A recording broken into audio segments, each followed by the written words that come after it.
everybody.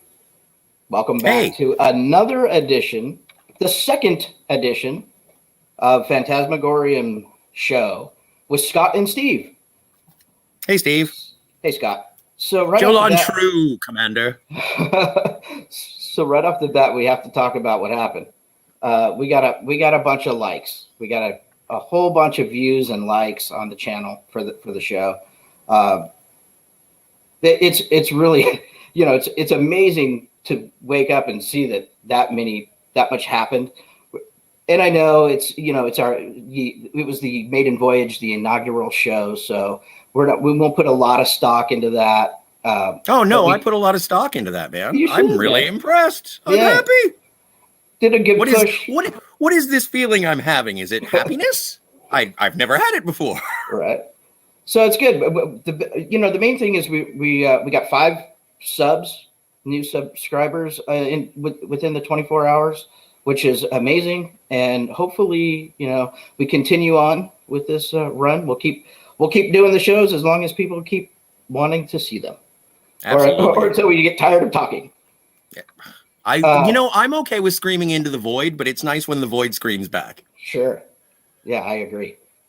So I think, we'll just jump in. Today's Friday. There's not a lot of news. It's kind of a slow news day.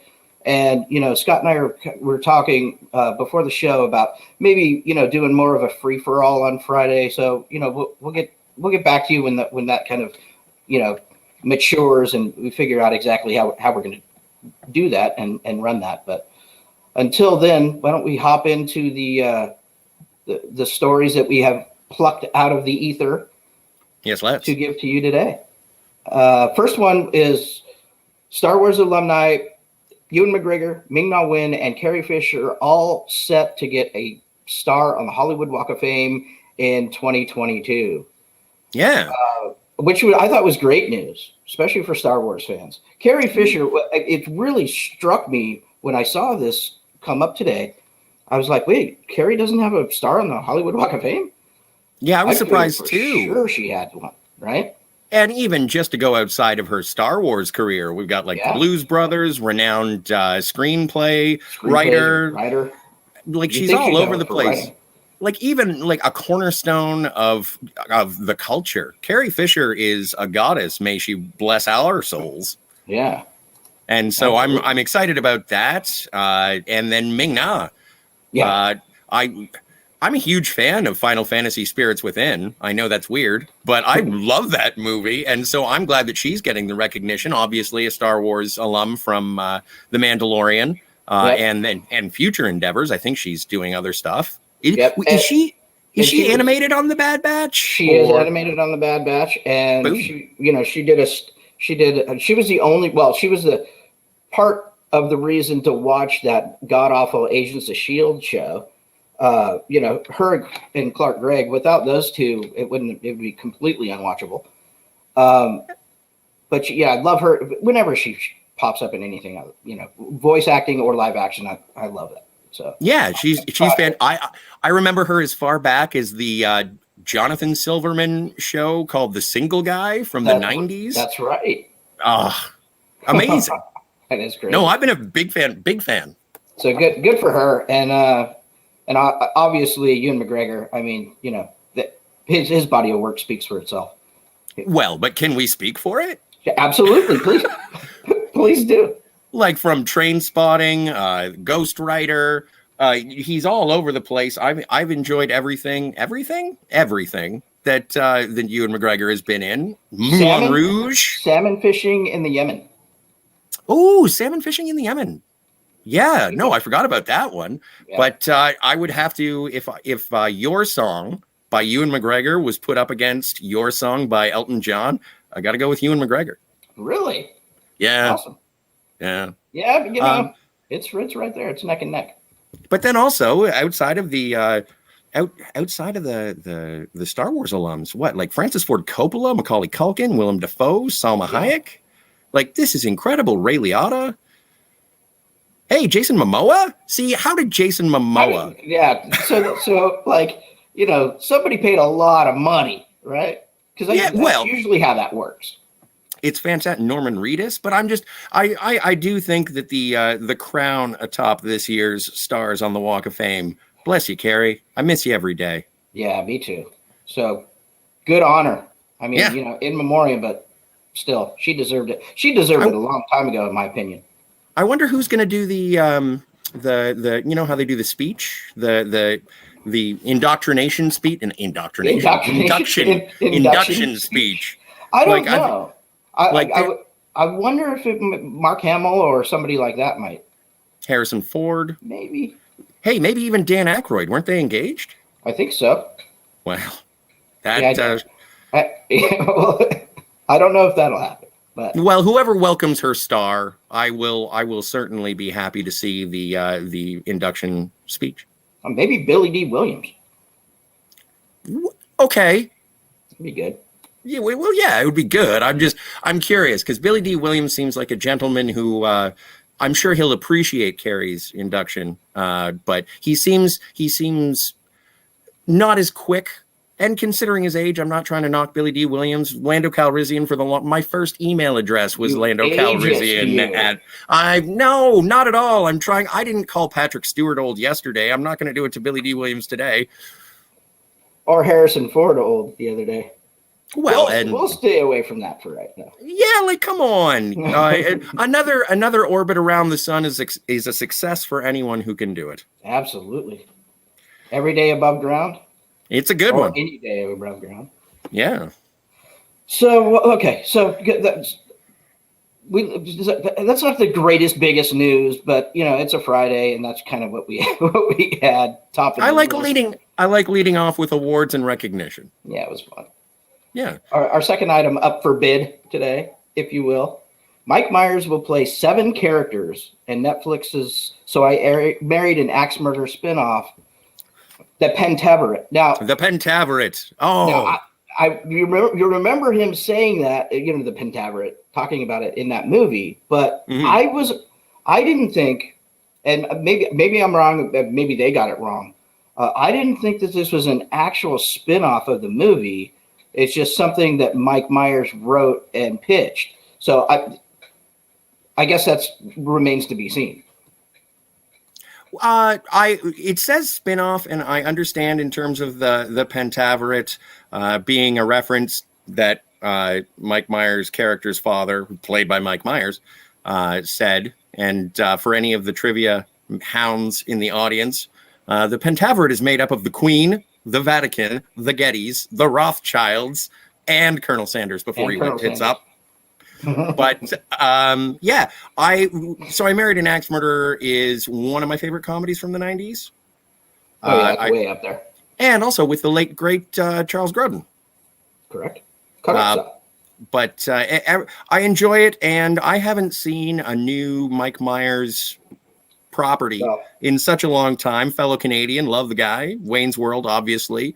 Austin Powers, again, obviously. I'm looking forward to it, and the cast on this thing looks pretty good. The cast looks good. So, what they're representing so far. So my question is, playing 7 characters. Now we've seen it done well, and we've seen it done not so well. Yes. To be nice and put it mildly. So, in your opinion, what do you think about Mike Myers? Can he pull it off? I think that he's definitely has a talent to pull it off. But what do you think about him doing it in this day and age, coming back from basically a hiatus? Mm-hmm. Well, if obviously he's a very creative individual and a brilliant performer, and I think that he can pull it off. It'll be interesting because in the past his performances have been based on accents and national sort of origins of where those characters come from. I don't know how it's going to work. Obviously, you have to be culturally sensitive, but I think he can pull it off. And hey, even being like with him sharing a scene with himself as him and playing his own father in So I Married an Axe Murderer, or being Dr. Evil, Goldmember, Fat Bastard, and Austin in Goldmember. Like, I think he's capable of doing it. I just hope it doesn't overshadow the rest of the cast, which is Ken Jeong, Keegan-Michael Key, Debbie Mazar. Big fan of Debbie Mazar, my stars. And I'm looking forward to what it can be. I just don't know if it's going to be a spin-off or if it's sort of a referential situation to So I Married an Axe Murderer. Yeah, I remember hearing whispers about this, I believe, on another YouTuber show last week. And I think they were saying that it was not a spinoff. And this says, this article happens to say it is a spinoff. And I don't know if they're just going off the fact of this is what it's because of the name, the title, the Pentaverate. So I don't know. But, we'll see. I think if it's Mike Myers true to form, it'll be really funny and he'll pull it off with ease. And hopefully that will be the case. Before we move on to our next topic, though, Scott, we do have a comment if you'd like to read that out. Well, Terrier Tiberius Mork. Hello, sir. Welcome to the chat. Thank you. I believe you're the first chatter. First chatter. Hey, Tiberius for the win. Tiberius asks, who will buy and produce Austin Powers, the series? It's being released to Netflix. Am I incorrect? Yeah, I don't know. I thought it was a Netflix situation. I thought I saw that somewhere. He will play. Nope. I didn't go to rehearsals. Yeah, so, I didn't either. Creating characters, and Netflix, as per Mike Myers said, I love creating characters, and Netflix has given me a fantastic playground to play in. Well, there you go. And that was when he was speaking with Variety in 2019. I would assume that he is continuing. Yeah, Mike Myers has set up the project at Netflix, personally spearheading the production. So it looks like it is going to be a Mike Myers Netflix co-production. Fantastic. Or maybe I'm saying that incorrectly. I'm outside of the business. I'm just a simple Ontarian. Right. Me too. I'm not an Ontarian. But honorary. You're an honorary Ontarian. I'm just simple. You're polite enough to be an honorary Canadian, Steve. Oh, man, do you? Okay. Yeah, no, off screen, you're a jerk. Yeah, but totally. No, when we're talking, it's great. Yeah. So thanks, Tiberius, for that. We appreciate your patronage, sir. Yes, sir. I'm gonna let you take this one. There, we do have sad news to report, like yesterday. Unfortunately, these come all too often. Well, and as I mentioned when we were speaking of our, let's say, eulogies, which has a connotation of being sad and negative, I see it more as being a celebration of the career and life and how these performers have touched our lives. And so John Paragon has passed away at the age of 66. You may remember him best as Jambi the Genie from Pee-wee's Playhouse. Do you want to say Mecca Lecca Hi, Mecca Chani Ho? No, I don't. Mecca Lecca Hi, Mecca Honey Ho. That's the tagline. He's a genie. So, but a lot of people remember him as that. Were you a big fan of Pee-wee's Playhouse? I watched it sporadically. I wasn't a huge fan, no. I remember the first time I saw that on a Saturday morning, and the opening, just the opening credits of that and how it's all serene and it sort of zooms through the forest and it gets to Pee-wee's Playhouse. And then once you get in the door of the Playhouse, everything goes absolutely bonkers because it's Pee-wee's Playhouse. Right. And I remember losing my mind over how entertaining that was when I first saw it. I have been a fan of that show, even revisiting it. I'll watch the opening credits to that just for an adrenaline boost if I'm feeling down. But I think, and I was like, where do I remember John Paragon most from? I know he was Jambi, but who else was he? He was the son of the sleazy guy, Kevin McCarthy, in his character, not the actor himself. Right. He was Kevin McCarthy's son in UHF. But before that, he was in Eating Raoul. Oh, my stars. I haven't seen Eating Raoul in so long. Right? Oh, man. I couldn't even remember that character. I'm like, and then it took me a while to figure out, oh, yeah, that he was in that movie. Again, and then he's been doing, he's spots all over television. Well, and he was in series. Yeah. he was in Seinfeld as the one half of the couple who demanded the armoire That's right. in the Soup Nazi episode, and Yeah. he again he's one of those actors. Same with Frank Bonner from yesterday. Just one of those actors who showed up in places, and it's like, where do I remember him from? And he has been in situations or in roles that have touched people.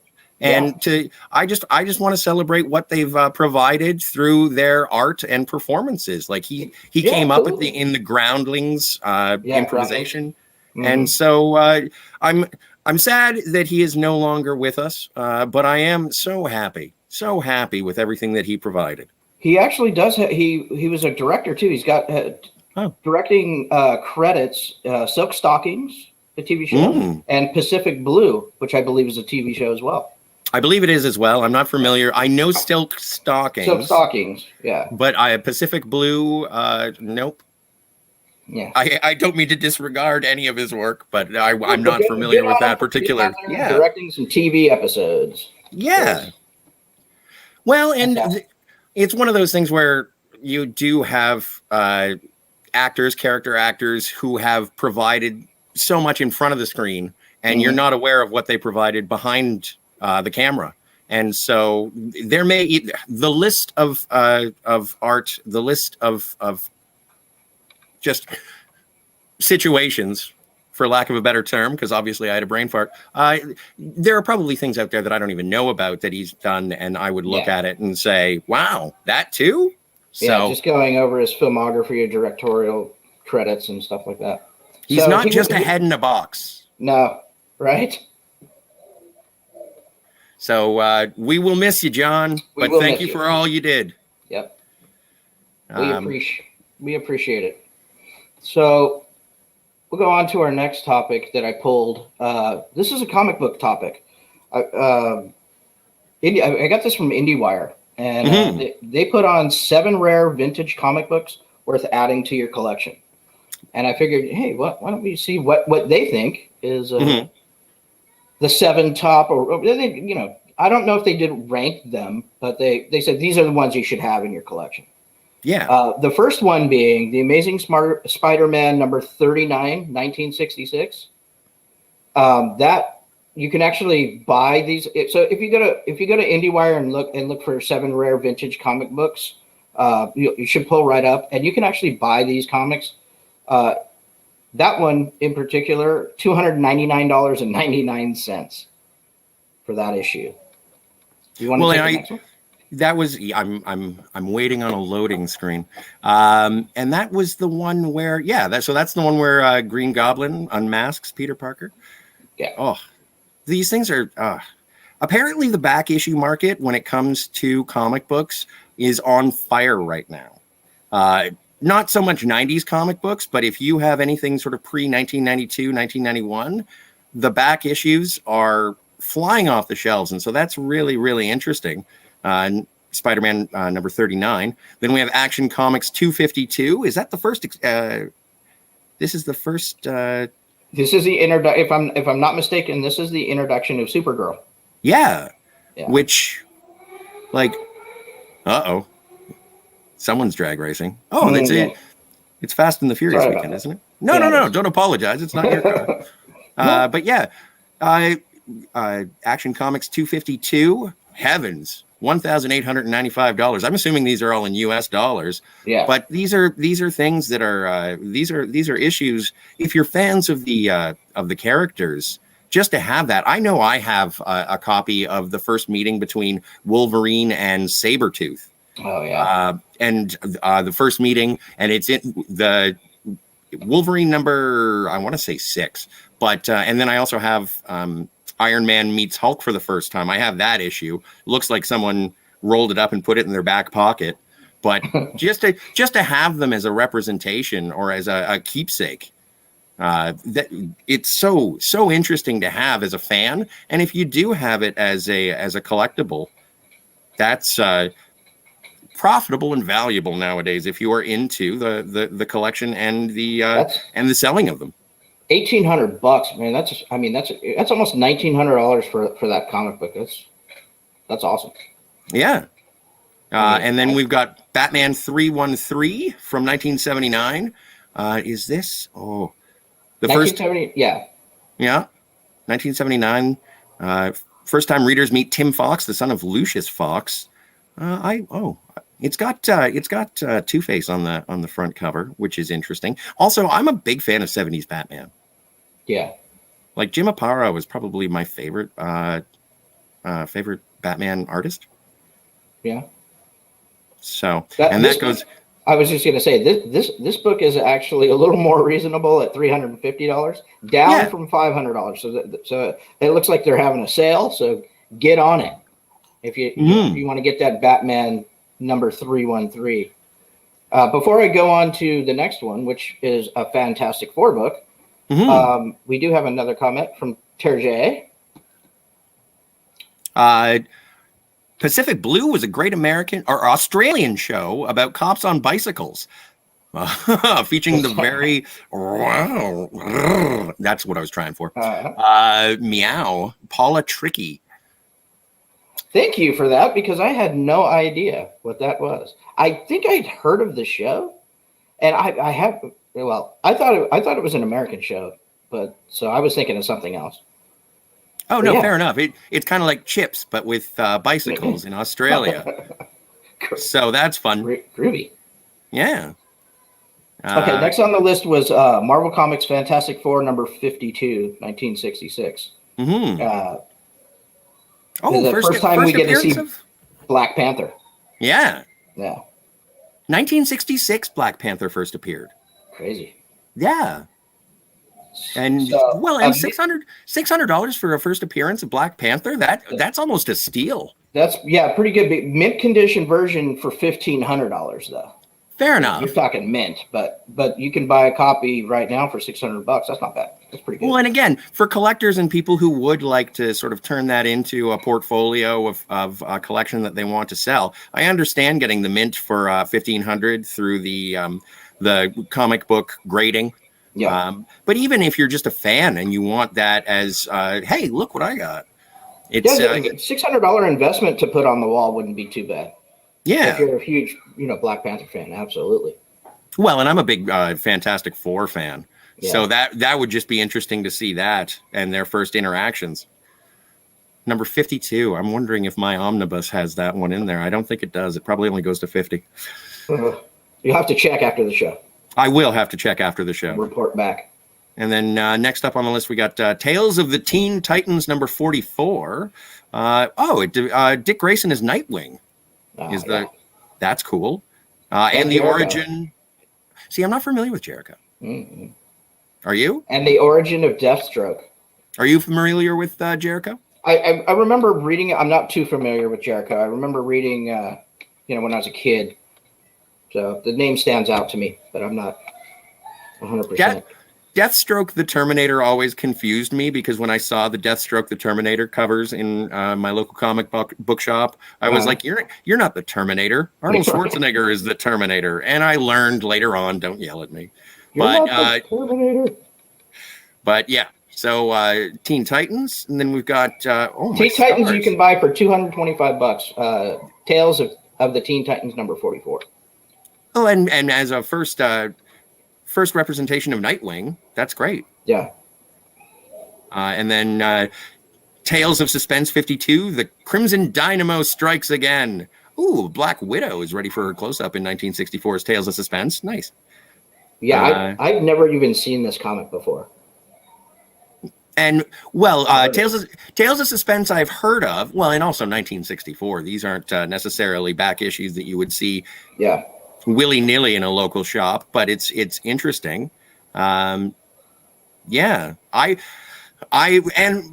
of the things I remember just before Spider-Man 3 came out, I got the issue of Secret Wars that had the first appearance of the black suit for Spider-Man. And the guy who sold it to me was like, oh, this is going to be a big one. This is going to be a big one with the new, with Venom being in Spider-Man 3. And then, Spider-Man 3 happened, and it was like, it's still kind of a big deal, but sure. Yeah. So that one you can pick up for $800, which sounds reasonable to me for that. Yeah. So that sounds pretty reasonable. Last one is Showcase number 24, 1959. And then Fans of the Green Lantern will love this DC comic release from 1959. It features the first appearance of Hal Jordan as Green Lantern and Carol Ferris. Are you kidding? You can get the first appearance of Hal Jordan and Carol Ferris for You can get it. You can get it right now. $338.99. Yep, that's a buy. That's a buy. That is absolutely a buy. And then Abensur makes his short-lived debut. Abensur. I wonder if there's been an Abensur origin comic. There probably has. I do love Green Lantern. I like Green Lantern too. All right. I didn't read a lot of the books, but I do like I like the character, and he's been done dirty by DC in my opinion. We need some better Green Lantern coming. It's coming soon, I think. So we'll see. Well, not to go off on a tangent about Green Lantern and the Ryan Reynolds version. I know it's much maligned. I remember being so excited for it. He is one of my favorite DC characters. I've always enjoyed it, and I am looking forward to them making another on-screen depiction. I'm just hoping that they do it properly this time. Well, the Green Lantern Corps show that's coming to, I think it's HBO Max, it will be HBO Max. That sounds interesting. And if it's on par with what we've been getting from Doom Patrol, which was amazing, and some of the other stuff, that reminds me, Teen Titans teaser dropped for season 3 today. Oh, wow. And I'm a fan of the show. I know a lot of people aren't, but I do like it. So I'm excited to see that and where that's going. The little Red Hood action in there. So it should be interesting. I'd have to check that out. Yeah, so the Green Lantern Corps is coming, or that show that they're basically doing the Corps, how it's been pitched. Now, are they focusing on Jon Stewart in that one? I don't know. I think I don't know who the focus is. I believe it's going to be Jon Stewart in that one will be the focal point, or there'll be a couple of focal point Green Lantern Corps characters. And that's my understanding. There's a world of opportunity with Green Lantern, just because you can have the dramatic stakes of your Green Lantern from Earth in our sector. They are in trouble because they can die, and the Ring can choose someone else who is of the will. Correct. Absolutely. So there's a continuation on that for however long they wish to go. 7 seasons in a movie. That's what I say. Yeah. I'm down. Let's do that. Turjay's back with another question. Sorry, I made a boo-boo. Had to double check. Pacific Blue takes place in Santa Monica. That's what I was trying to remember. So it probably is a Pacific Blue that I remember. Maybe it's one of those Mandela effects. I'm sure it is. Possibly. Hey, I'd never heard of it. So you didn't on the Golden Coast. No, yeah. You didn't even have to correct yourself. I had not, but I appreciate your honesty. Yeah. It's awesome that that you fact check yourself. I always try to do that too, because I'll say something, like on a show, and then I'll be like, oh man, was I even right? Was I right? I got to go look at it. Like, oh man. Oh, hopefully I didn't completely wreck it, but that's cool. I am a humble chuckle monkey who will leave all of my errors hanging in the air, and I will rely on you, the chat, to make sure that I am. Yeah, correct me when I'm wrong. Keep us honest, for sure. Yes. Alf was my favorite show that took place in England. Okay, so here's I wanted to. I took a look at this real quick. I didn't watch the entire trailer. Yeah. But there's a new Nick Cage movie from Neon coming out, and it looked really interesting. So since we're doing a show and it's Friday free for all, basically, I figured why not Scotty and I watch the trailer, react to it, and then talk about it afterwards. So you guys are hopefully you're in for a treat.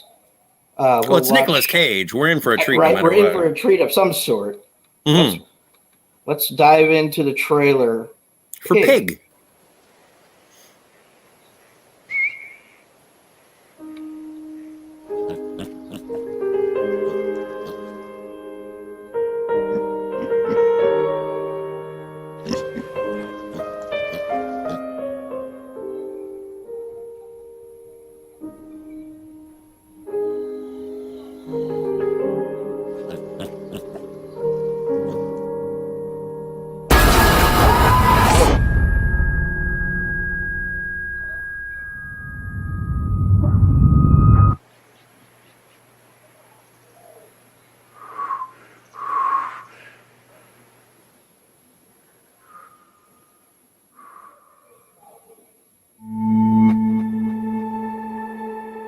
I'm looking for a truffle pig.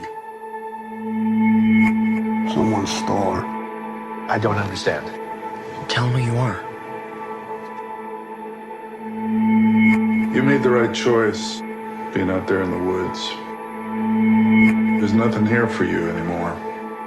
There's really nothing here for most of us. Buy yourself a new pig.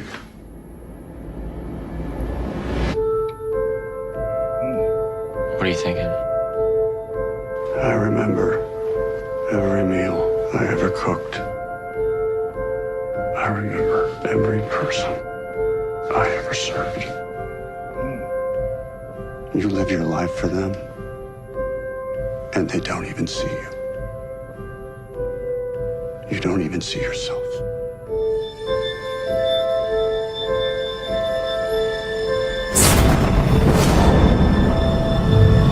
We don't get a lot of things to really care about.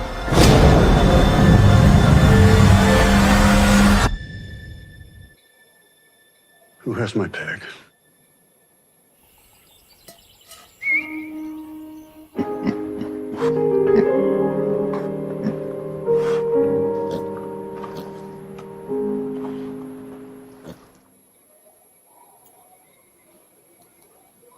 Well, Okay.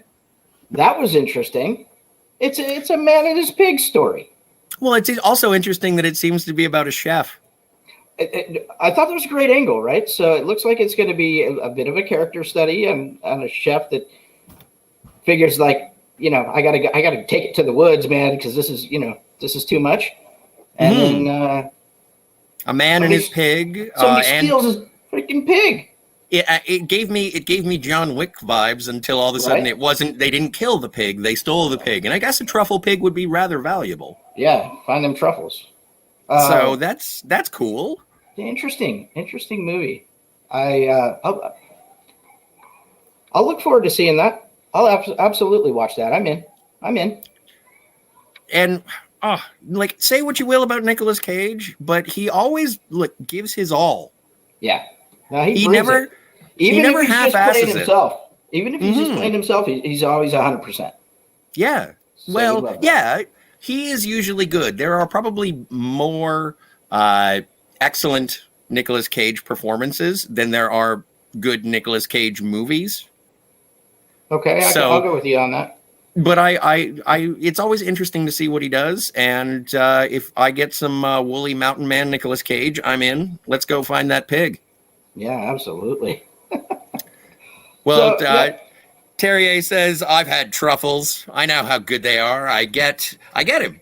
It's partly about the pig, partly about the truffles. Tagline, they stole his pig. Now they are in a lot of truffle. Oh, yes. We're here all week, folks. We're here all week. Tip your waitresses. Oh, it's fantastic. And so, yeah, I would like to see it, and it would be interesting to see if he was betrayed by other chefs. Right? I can't say spoilers because I haven't seen it. I but don't either. I just want to see, I want to see Nicolas Cage go find his pig. Yeah, me too. Oh, Get you his know pig. what? It would be like Babe 3. Yeah, that's what Sure. it is. Why not? Babe 3 That's my headcanon. with starring Nicolas Cage. With Academy Award winner Nicolas Right. Cage. I love the music too, right? In the beginning. Oh, of course. It's perfect. Absolutely. Like our tourist version of a man and his pig story. Awesome. I'm down. I'm completely sold. And I'm assuming that I guess things are going back to theaters, but that looks like more of a streamer to me, although I don't want to advocate streaming over the theater experience. If you have an opportunity to see the IMAX version of Pig, right, I highly recommend it. Right. Yeah. Playing soon at a film festival near you, I assume. Absolutely. And your more art house theaters, we'll definitely have those. So that Well, and certainly support your art house theaters, your local theaters. Anytime you can get into a theater, please. Yeah, absolutely. Go to the theater. They need it. They want it. And also there is something about the attraction of going to a movie theater and having 100% of your attention captured by the screen and the sound. I've heard horror stories about going to a theater. I've never experienced them before, although that could be because I'm the horror story that ends up in the theater.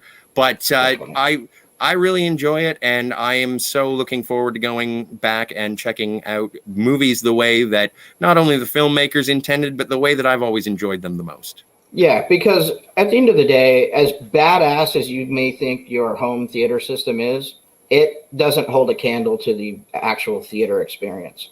Mm-hmm. I'm talking sound, picture, quality, having that communal experience of watching a movie with a bunch of people the way the filmmaker intended you to see it. Mm-hmm. So well, I do agree. I can suspend my disbelief far more easily than in a theater than I can when I'm sitting on my couch. Sure. I'm not thinking about, I should clean up. Oh, I should do laundry. When I buy that ticket and I sit down in that seat and the movie, the lights go down and game time. It's game time, and I am not going anywhere. So we should actually, one of these days we should talk about our favorite theater experiences. Yeah, absolutely. We'll put that on the agenda for an upcoming show for sure. Let's get back to a couple more news items before we wrap it up today. Next on the list was Roku Originals draw more views in 2 weeks than Quibi did in its lifetime. Wow. That's insane. It just goes to show you the reach, obviously, of Roku. It's a very large platform, and it also kind of shows you the terrible rollout and marketing, and actually, in my opinion, just wrong-headed idea of Quibi in the first place. Well, and the benefit of Roku is that you can watch it on your television. Sure. And so I think that was a huge issue with that. And landscape mode. Not only that, but being restricted to your mobile device may have been ill-conceived. Aside, do you know anything about any of the programming that was on Quibi and now on Roku? I don't, because I didn't sign up. I didn't watch. I thought it was a doomed project from the beginning. Well, and there was only one show that I was really interested in watching, and that was the Anna Kendrick one, where she has a best friend who's a sex doll. I thought that, which is, I believe, is the picture on. So this comes from Deadline. Yes, and the picture they use is that show in particular. Mm-hmm. I thought that was really interesting, sort of like a Lars and the Real Girl, but more of a Thelma and Louise. Yeah. So it'll be interesting to see. I think I was talking to somebody the other day, and they said that one of the shows, and I can't remember which one. Forgive me, but they said one of the shows was actually picked up for a season 2 on on Roku. Wow. Yeah. So it looks like Roku's going to not only house the product and content that they had in the library, but they're willing to put some money into continuing on some of these more popular offerings. And not only that, but it showcases the quality of the programming as opposed, it was the platform itself that was the failure and not the programming itself. Absolutely. And the reason why they got so many creators and big names was because they didn't have to give up their IP. They didn't have to give up, what I mean? So they owned everything at the end of the day. And I think that proved to be a very bad business model for Quibi. I'm just glad that the shows aren't lost to time. They are going to find new life, which is good. Absolutely. So I always love when whether it's a streamer or Apple or whoever it is, Amazon, that comes in and picks these things up, and even if it's just a library of them, so we have access to watch these things. I think it's important. It'd be interesting to know if if Roku's going to keep these shows the tight little 5-10 minute offerings, or if they're going to start to extend those into more classical type, half hour shows. Well, and I'm not 100% sure in terms of the rollout of the shows when they were on Quibi, if they equaled, like if it was a matter of, it was a 1 hour show, but it was broken up into the 10-minute segments. And yeah, I'm not sure how that you. works either. But it'll be interesting to see going forward how Roku, deploys new seasons of these shows and these properties. So that was it. I thought that was a pretty interesting little tidbit there. Mm-hmm. But Roku, it's crazy. 2 weeks, and it drew more views than Quibi did over its run. So it kind of tells you something about Quibi. Yeah, I was gonna say you can't spell failure without Quibi, but sure you can. Oh, yeah, you can. Yeah. Next up, Peter Jackson, his new Beatles documentary series is going to debut on Disney Plus over the Thanksgiving holiday. Yeah. And how long is this? I'm just opening up the link now. Is this oh my stars, it'll be premiering on November 26th, but I wanted to know how many episodes. 6 hours. 6 hours. And so that's a very interesting retrospective. And I did enjoy Peter Jackson's World War I in color documentary. Very good. And you can't argue with Peter Jackson's quality as a filmmaker. So it'll be a fantastic look back at the career, or at least the work of the Beatles while they were together as a group. And also, speaking of the Beatles, isn't today Paul McCartney's birthday? It is. Happy birthday, Sir Paul McCartney. That's all. That's all I had. I just wanted to. Yeah, 79 today. 79? Yeah. Nice. Well, hey, good for you, Paul. Sir Paul. You still look like Angela Lansbury, but you're a quality man. He does. He does. It's not right. He looks like Angela Lansbury. Yeah. And if you're anybody else but Craig Ferguson, I didn't steal this joke. Yeah. All right. Next up, let's talk Golden Globes. I don't want to talk about the Golden Globes. I wish they'd burn in a fire. But I have no use. I have no use for the Golden Globes. But here's a headline that I think kind of is going to start spelling either a complete makeover of the Golden Globes or the utter destruction of the Golden Globes. 2 Golden Globes voters resign from embattled HFPA. And if you would be so kind to read through that story for us. Well, Diederik van Hoogstraten of the Netherlands and Wenting Zhu of China, pardon me if I butchered those pronunciations, sent a letter of resignation to the Hollywood Foreign Press Association. LA Times reported on Thursday. The 2 overseas journalists said that in their letter that the HFPA is a place where bullying of members by its members is left unquestioned and unpunished. The badgering of talent and publicists, ditto. That was the quote from the letter.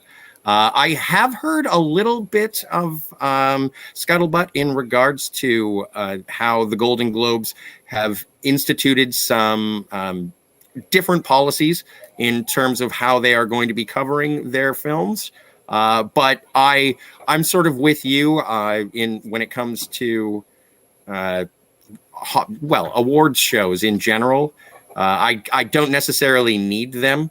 I kind of see them as People magazine. I flip through them and they're disposable entertainment. I'm just there to see the beautiful people in the fashion. But after the drought of 2020 and seeing the shows like the Oscars and the Golden Globes this year, I'm not really all that interested. And as far as I'm concerned, I was more interested in seeing Ricky Gervais than I was in the awards. And the proof of it was The Tourist with Johnny Depp and Angelina Jolie. That whole thing was not an exceptional movie. No reason to have it nominated for anything, and the only reason that it was put there is so that the Hollywood Foreign Press could meet Angelina Jolie and Johnny Depp. Yeah. So it was a little paid. It wasn't pay to play per se, but it was pay to play. I mean, Mm-hmm. you fly, 3/4 of the voting body to Paris for a fantastic weekend.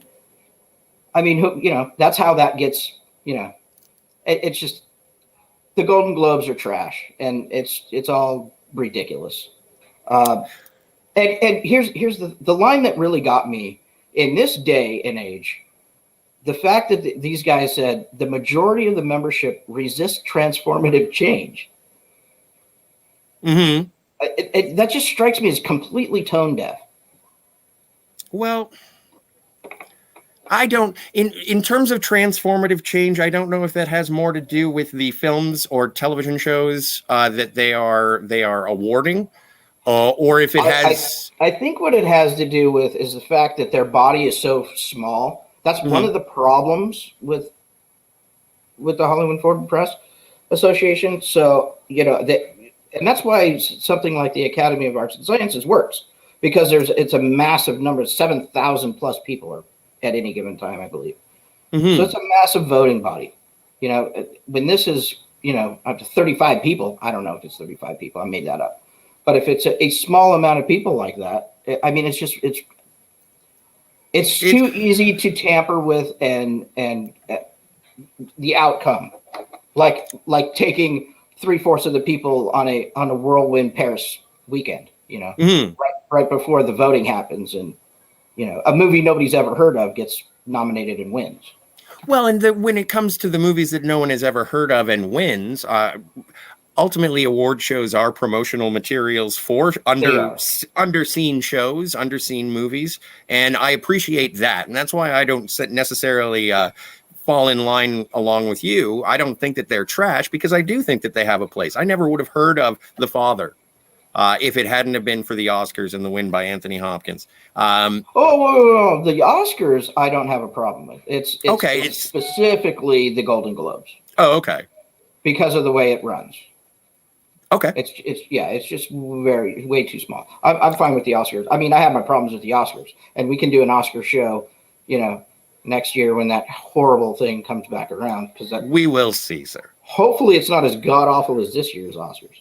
Well, there are mitigating circumstances with this year's Oscars, and so hopefully it comes back to form next year. But we will check it out. But when it comes to the Golden Globes, I see it as the disposable supermarket magazine that it is, and hopefully it works out the situation so there are no more resignations. We'll see. It might just crumble under its own ridiculous weight. And there will be much rejoicing. There will be. They do know how to throw a party, though. Their show's awesome. The show's usually really good. Mm-hmm. So, other than that, Did you see it this year? I did not. Neither did I. I did not. But I didn't watch it. I stayed away from all but the Oscars. And the only reason I watched the Oscars this year is because a bunch of us did kind of a watch party with the Zoom, and we all kind of hung out together and watched it. Otherwise, I would have not watched, because I think everybody should have put a pause button on self-congratulatory, look at me's this year after what happened in 2020. And the difficult thing with that when it comes to award shows is that once you say pause, a pause can turn into a cancellation very, very quickly. Yeah. No, you're correct. I won't fight you. I won't fight you on that. This time. Okay, so one last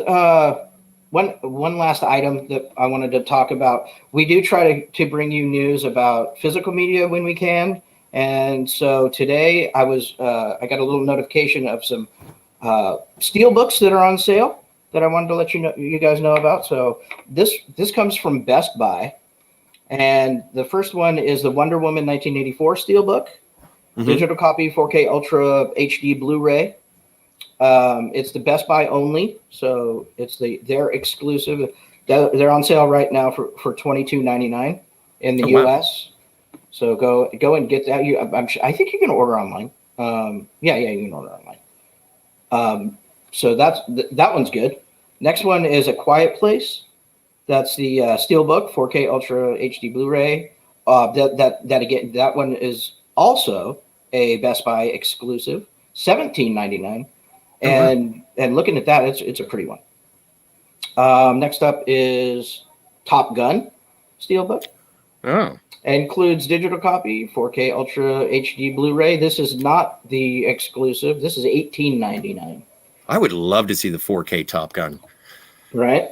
Yeah. And the last one up that we'll talk about today, there are plenty more. The last one is Jumanji. Includes digital copy, Steelbook, 4K Ultra HD Blu-ray. This is the Best Buy only at $22.99. Robin Williams Jumanji or Karen Gillan Jumanji? This is good question. This is the original. Okay. Oh, I'm sorry. I meant to say Bonnie Hunt. Yeah, Bonnie Hunt.